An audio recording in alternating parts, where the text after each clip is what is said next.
trustez absolument les victoires? Bah oui. Quels sont les 3 hommes que vous redoutez le plus? En premier, il y a Anquetil. Anquetil Poulidor a divisé la France. Il y a eu même des divorces dans les familles. Ce qui me ferait plaisir, c'est d'acheter une ferme en Normandie et de vivre tranquillement à l'abri. Le sport cycliste, beaucoup trop dur pour courir pour des médailles. J'étais trahi par certains organes de mon corps, mais moi j'ai toujours la bonne santé. Qu'est-ce qui ne va pas chez vous? Oh, eh bien, c'est le moral qui va pas. C'est un personnage un peu à part. C'est le premier à avoir gagné 5 fois le Tour de France. C'est quand même pas, c'est pas rien. Il n'y en a pas eu beaucoup qui l'ont imité depuis lui. Il était une ombre. Hein. Il m'a dit, tu vois, ce contre-la-montre-là, je vais le perdre.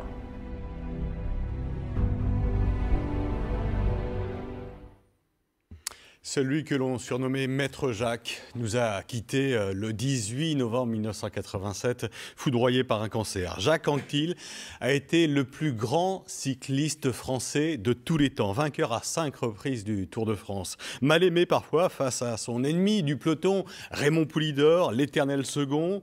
Quel incroyable destin!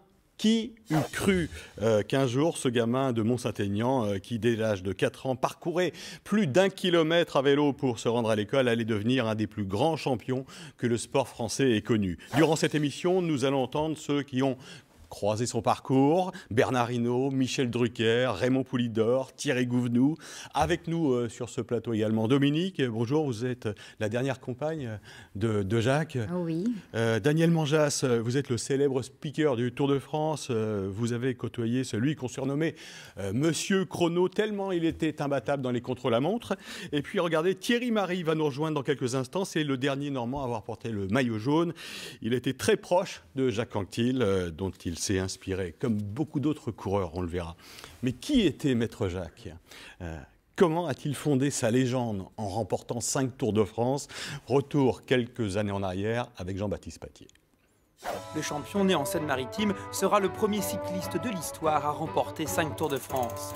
Sa première victoire d'étape, il la gagne sur ses terres, le 29 juin 1957, entre Caen et Rouen. Aux yeux de tous les Normands, il devient alors le conquérant du Tour. Ce premier Tour de France se passe bien en somme. Bien, le début se passe très bien pour toute l'équipe de France et pour moi-même en même temps. C'est ça, vous trustez absolument les victoires? Bah oui, pour l'instant. Ben, je souhaite que vous continuiez. Merci, on va essayer. 3 semaines plus tard, le 20 juillet, au Parc des Princes à Paris, Jacques Anquetil signe sa première victoire sur la Grande Boucle. Jacques Anquetil réitère son exploit en 1961, 62, 63 et 1964, le Tour du siècle, où il termine devant Raymond Poulidor. On va évoquer ce duel entre Anquetil et Poulidor qui a littéralement divisé le pays à une époque où le cyclisme était plus populaire que le football. Dominique, vous avez été la dernière compagne de Jacques Anquetil. Vous étiez à ses côtés jusqu'au dernier jour, ce 18 novembre 1987, où il nous a quittés. Vous dites, l'homme que j'aimais, vous aimez aussi. C'est une manière de rétablir la vérité ? Oui, parce qu'en fin de compte, bien sûr, j'aimais Jacques, mais aussi son public. Et aujourd'hui, on voit son public, même quand il passe rendre visite à la propriété, c'est des larmes, c'est des souvenirs, c'est très difficile à vivre, mais on voit que les gens... Donc, c'est vrai qu'il aimait son public. Alors, on l'a parfois présenté comme quelqu'un de froid, quelqu'un d'austère. Pour vous, c'était un grand timide, d'abord attaché à sa terre. Oui, et Jacques avait une telle prestance qu'on avait l'impression qu'il fallait briser la glace avant de pouvoir l'aborder. Mais c'est vrai. Il a impressionné. Oui, il a impressionné. Alors, Jacques Anquetil, c'est le plus beau palmarès du cyclisme français. Le premier à avoir remporté 3 grands tours, 5 victoires dans le Tour de France, 2 Tours d'Italie et une victoire dans le Tour d'Espagne, c'était en 1963. Je vais m'adresser à vous, Daniel Manjas. Vous avez vu passer des centaines de coureurs. Anquetil, c'était Monsieur Chrono. Qu'est-ce qu'il avait de plus que les autres ? On n'a plus de coureurs comme Anquetil aujourd'hui ? Non, je pense que Jacques, c'était la perfection sur le vélo. Et on dit toujours qu'on fait un vélo sur mesure. J'ai l'impression que c'était l'athlète qui était sur mesure pour coller parfaitement à la machine.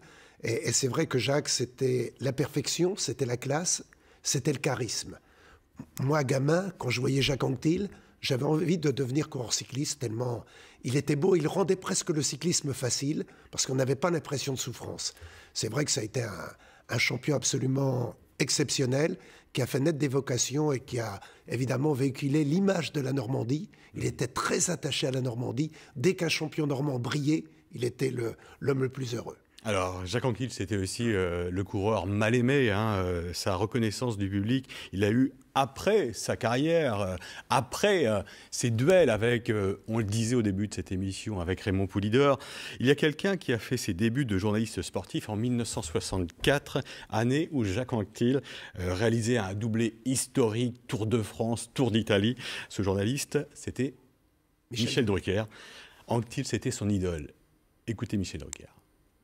Anquetil, il avait cette silhouette incroyable, longiligne, filiforme, et qui était un coureur profilé, comme on dit, avec une pénétration dans l'air. Ceux qui connaissent le vélo savent ce que c'est. Il tirait des braquets incroyables. On se demandait où il avait trouvé cette force.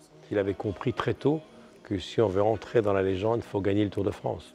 Il aimait bien qu'on donne l'impression qu'il s'entraînait moins que les autres et qu'il gagnait uniquement sur la classe. Non, il avait la classe, mais il s'entraînait autant que les autres. Anquetil, ça reste encore une époque assez héroïque. Moi, j'ai vu Anquetil en perdition dans l'école, parce qu'il avait bu un petit coup de trop la veille et qu'il n'était pas assez préparé. Il récupérait dans la descente, il digérait tout ça. Dans le col suivant, il n'était pas à la rame. On était dans les Alpes, il y avait encore les Pyrénées, et on se disait, là, ce tour-là, il ne va pas le gagner. Il le gagnait. Anquetil, il y a une histoire. Il y a une histoire, il y a assez sulfureuse. Il y a le grand champion, il y a sa vie compliquée. Si Anquetil, la vie d'Anquetil, il la vivait maintenant avec les réseaux sociaux, avec tout ce qui s'est passé, avec tous les paparazzis, la presse people, alors là, il alimentait la presse tout le temps. Mais il fascinait, quoi. Anquetil, c'était de long, quoi. Il avait une froideur qui faisait qu'il avait une aura que les autres n'avaient pas. Puis cette élégance, c'était une star, les autres étaient des vedettes. Anquetil, il est mort jeune, très jeune. Bon. Je suis rentré dans la chambre et il m'a fait une réflexion totalement d'Antoine Blondin ou de Michel Audiard. Il a ouvert la couverture, il avait des jambes qui étaient grosses comme mon bras, il était une ombre, encore plus creusé que d'habitude, et avec un sourire, il m'a dit, tu vois, ce contre-la-montre-là, je vais le perdre. Dominique, quand on entend Michel Drucker, est-ce que vous avez l'impression d'avoir vécu avec une icône, avec une légende? Non, j'ai vécu avec un homme, tout simplement. Mais je le découvre maintenant. Il parlait peu de lui, il était assez discret sur ses exploits. Il n'aimait pas parler de ses succès. Non, on n'en parlait jamais d'ailleurs. On parlait de plein de choses, de nature, de tout. Mais on ne parlait pas vélo, et d'abord, je n'y connaissais rien. Alors, Daniel Manjas, vous connaissiez Jacques Anquetil, le champion, et Jacques Anquetil, l'homme, dans la vie privée. Vous avez voyagé avec lui et vous racontez qu'il passait des nuits à regarder les étoiles. Ça vous avez marqué? Oui, je me souviens, Dominique, on était ensemble à l'île de la Réunion, et ça ne le gênait pas de se coucher à 2 h du matin, après avoir observé le ciel, et parfois être le plus matinal pour aller faire de la pêche sous-marine, de la plongée. Moi, j'ai été impressionné. Souvent, il m'a dit « passe me voir au château ». Et par timidité de son vivant, j'y suis allé après, mais de son vivant, j'y suis jamais allé. Mais c'est vrai que c'était quelqu'un d'une grande gentillesse. Et Dominique l'a dit tout à l'heure, très timide. Moi, je me souviens d'une anecdote à l'Étoile de Bessèges. On finissait la soirée, et puis le repas se terminait. Et puis, je prends le micro, bon, tout le monde chantait, etc. Et je dis maintenant, Jacques Anquetil va vous chanter une chanson. Il est devenu tout rouge. Et puis, je rentre en voiture avec Raymond. On n'était pas dans la même voiture que Jacques. Il me dit, t'as vu comment Jacques est timide. Et là, je m'en suis rendu compte. Il avait vraiment une profonde timidité, alors que c'est vrai. Pour moi, c'était Mozart sur le vélo. Mozart sur le vélo, ça, pour moi, c'est souvent revenu, effectivement, dans la bouche des commentateurs sportifs. Dominique, vous vivez toujours dans le château de Neuville-Champ-Noiselle, en Seine-Maritime. Oui. C'est là que vous habitiez avec Jacques Anquetil. L'endroit est aujourd'hui occupé également par votre fils, Christopher, qui est un autre fils. La descendance est assurée, on pourra en parler. On va voir un extrait de l'émission Histoire de se balader, justement, qui vous a rendu visite. Ça avait l'air quand même d'être un papa poule en quelque sorte. Ouais, je pense. J'ai d'ailleurs quelques photos que je peux vous montrer. Hop. Ah, avec Bernard Hinault, c'est ça? Ça, c'est avec Bernard Hinault. Ah, voilà, avec papa. Moi, j'aimais bien monter sur le tracteur tondeuse et lui le pousser, ce genre de choses. Ah, il y a du monde qui nous attend. Venez. Tu viens avec nous, Lyra? Oui. Allez, viens.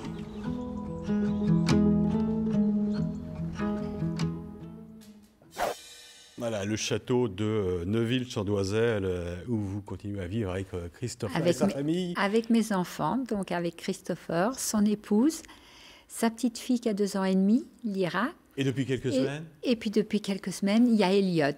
Voilà la relève des Anctil. Le nom Anctil va perdurer, c'est ce qu'on Oui, disait. oui, exactement.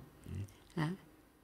Alors, comment évoquer le nom de Jacques Anquetil? On en a parlé tout à l'heure, sans parler de la rivalité avec un certain Raymond Poulidor.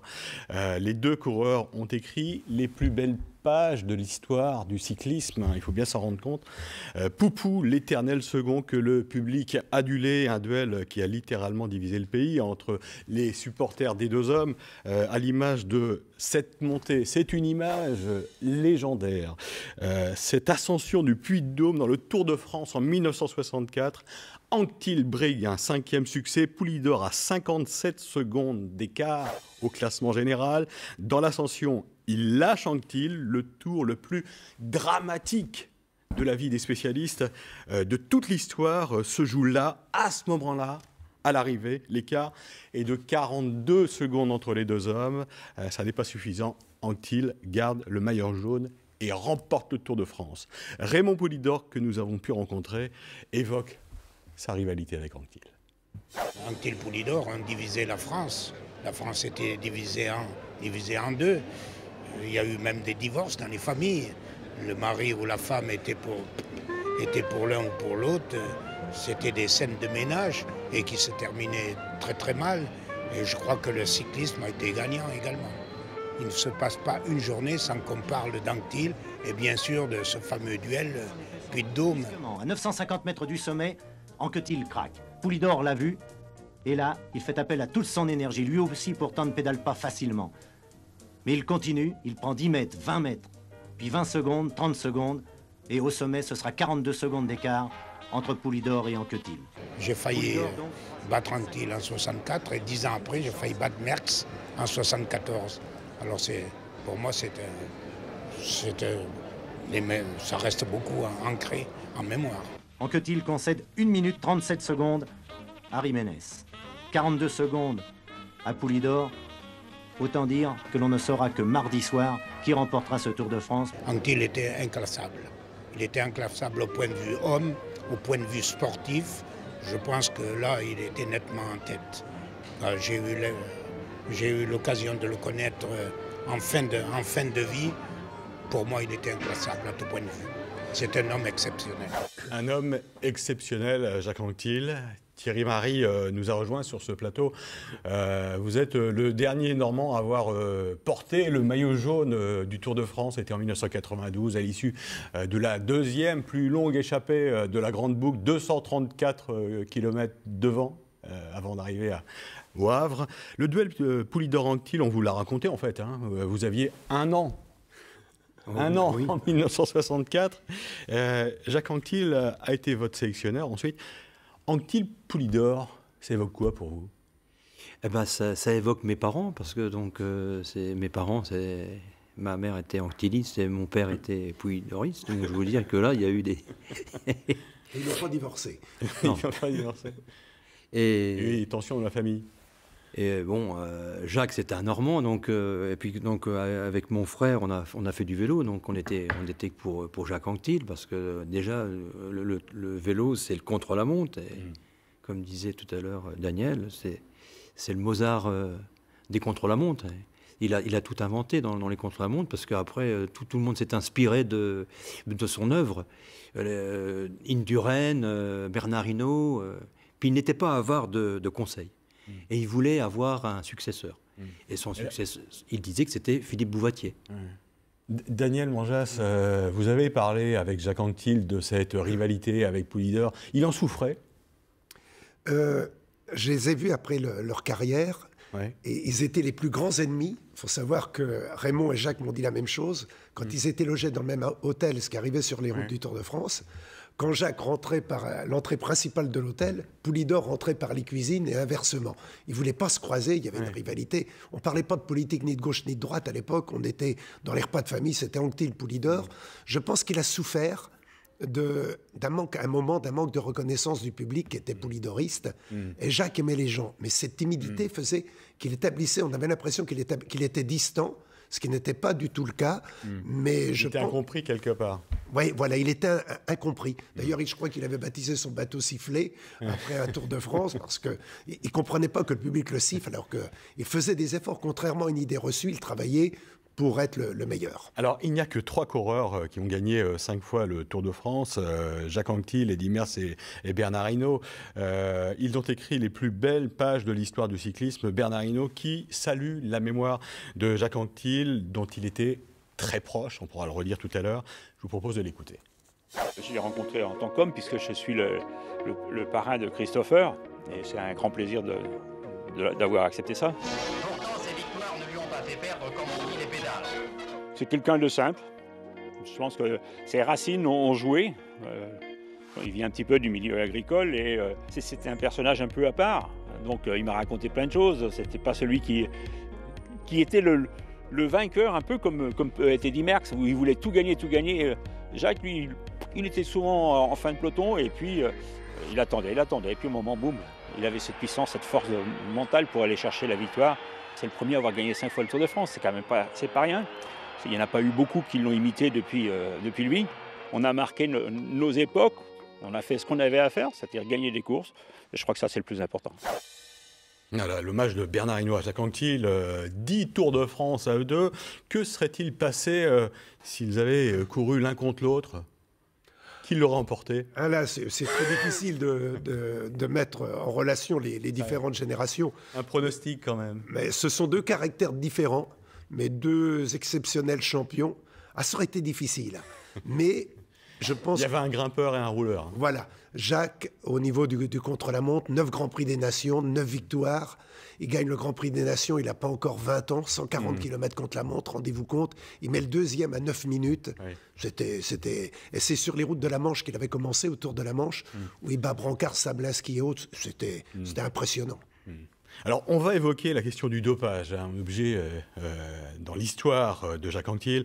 Jacques Anquetil a avoué qu'il s'était dopé à plusieurs reprises. Il avait déclaré notamment « Je préfère me faire des piqûres de caféine plutôt que de prendre un café et de me faire mal au foie ». C'était Jacques. Une image qui restera comme le plus grand exploit jamais réalisé également. En 1965, on va le voir, il remporte le Dauphiné libéré après 8 étapes et notamment pas mal d'étapes de montagne. 8 heures plus tard, simplement, il se présente au départ de la classique Bordeaux-Paris, 600 km en pleine nuit, 12 heures passées sur le vélo, et il dira à l'arrivée « On ne réalise pas ce genre d'exploit en prenant des morceaux de sucre ». Daniel Manjas, vous en avez parlé avec lui, ça? Moi, j'ai fait Bordeaux-Paris, mais en voiture, donc je prenais des morceaux de sucre. Mais comment c'était possible? Comment c'était possible? C'est un sport d'endurance déjà. Mais au niveau du dopage, j'en ai parlé avec Raymond Poulidor, et Raymond disait, je pense qu'il était un de ceux qui connaissait le mieux Jacques, et qui était aussi dans son intimité, disait il en dit plus qu'il en faisait. Et je pense, il avait ce côté, c'était un bluffeur, Jacques. Même quand il était mal, il voulait donner l'impression d'être bien. Non, je ne pense pas qu'il y ait, à l'époque, donc déjà, ce n'était pas le combat qu'il y a aujourd'hui, parce que les produits n'étaient pas les mêmes. Mais je pense que la classe, il l'avait, parce qu'à 17 ans, quand vous gagnez le maillot des jeunes, quand vous gagnez le Tour de la Manche, quand vous allez gagner le Grand... Quand vous faites les Jeux Olympiques en 1952, il a 18 ans, il a à peine 18 ans, il va aux Jeux Olympiques à Helsinki. Donc non, c'était la grande classe. Je crois que ça n'aurait pas changé grand-chose. Alors, on va voir une image, c'est celle de Michel Drucker, qu'on a entendue il y a quelques instants, en discussion avec Thierry Gouvenou. C'est le directeur sportif du Tour de France. C'est lui qui dessine le tracé du Tour. Les deux hommes ont au moins 2 points communs. C'est qu'ils adorent le vélo et qu'ils sont tous les deux originaires de Vire, dans le Calvados. Thierry Gouvenou qui évoque Jacques Anquetil, qu'il avait rencontré d'ailleurs et qui restera un modèle pour toute une génération de coureurs pour lui. Je l'ai rencontré une seule fois et c'était malheureusement à quelques mois de son décès. C'est vrai que la maladie, on sentait que la maladie allait prendre le dessus. Et malgré cela, il avait animé une conférence à Vire. Et c'est vrai que c'était quand même assez poignant. Il avait ce sens de la tactique, il était très fort dans les contre-la-montre, il gérait énormément les écarts. Et quelque part, maintenant, les coureurs actuels sont des copies de Jacques Anquetil. Et c'est vrai qu'il aurait été forcément à l'aise. C'était un précurseur, en fin de compte, du cyclisme qu'on connaît actuellement. Suite à des affaires comme à des propos comme les siens, comme après la mort de Tom Simpson, tout ça a fait que la lutte antidopage a évolué. Mais il fallait, parce que quelque part, on n'en connaît pas toujours les conséquences après. Et Jacques Anquetil déclarait, s'il fallait pour devenir un grand champion passer chez le pharmacien, eh bien, mon facteur serait champion du monde lui aussi. Je crois que Thierry Marie, c'était... vous retrouvez le personnage que vous avez connu? Oui, je pense qu'il avait quelque chose pour cacher un peu ses émotions, il disait des choses aussi. C'est vrai que Jacques, il avait il donnait beaucoup de conseils. Vous savez, si Stéphane Roche a gagné le Tour de France, c'est grâce à Jacques. Parce que Jacques lui a dit, il l'a observé, il lui a dit, tu devrais faire comme ça, tu devrais aussi pas parler trop, de te concentrer un peu plus. Et puis l'année d'après, en 87, il a gagné le Tour. Donc voilà, ça c'était Jacques. Et puis, il n'était pas avare de ses conseils. C'est fort. Puis je pense que Bernard Hinault aussi, il a dû... s'il a gagné 5 Tours de France, parce qu'il savait le potentiel de Bernard, donc il l'a forcément... il laisse forcément aider par ses conseils. Alors on a des espoirs, Normand, qui roulent bien, notamment le petit Guillaume Martin. Oui. Et alors, lui, en plus, il a un double avantage, c'est qu'il a décroché un master de philosophie. Absolument. Il a la tête bien faite et puis les jambes qui tournent fort. C'est le premier Français dans le maillot des jeunes cette année sur le Tour de France. Il y a une relève, justement, Daniel Manjas. Oui, je pense, on parle de Martin, moi ça me fait penser à Raymond Martin. Et je pense qu'ils sont un peu dans le même registre. Guillaume Martin fait 23e du Tour, c'est un excellent grimpeur. Il peut envisager un jour, pourquoi pas, le maillot à poids de meilleur grimpeur. Puis il faut dire que le maillot jaune a souvent réussi aux Normands. Il y a Jacques, bien entendu, il y a eu Jean-Claude Lebaube, il y a eu Thierry Marie, il y a eu Vincent Barthaud, qui a également été maillot jaune. Puis on a un jeune Normand qui s'appelle Benoît Cosnefroy, et qui est champion du monde dans la catégorie espoir, donc c'est génial. En un mot, quelle image vous aimeriez garder de Jacques Anquetil? Moi, je garde l'image. J'ai eu la chance de passer une semaine avec lui, petit déjeuner, avec Raymond et Jacques et moi-même. Là, j'ai vécu un rêve qui est devenu réalité. Et Thierry Marie? C'est contre-la-montre. C'est vraiment la perle, le virtuose. Oui, moi, je ne me lasse pas de regarder les photos de Jacques contre la montre. Très bien. Et vous continuerez à le faire. Merci Thierry Marie, Daniel Manjas, Dominique, la compagne de Jacques Anquetil. Merci à toutes les équipes de France 3 Normandie qui m'ont aidé à préparer cette émission. Jacques Anquetil restera sans doute le plus grand champion que la Normandie ait connu. Et il nous paraissait légitime, 30 ans après sa disparition, de lui rendre hommage. Merci et à très bientôt. Ça, c'est... Montrez-le-moi, ça.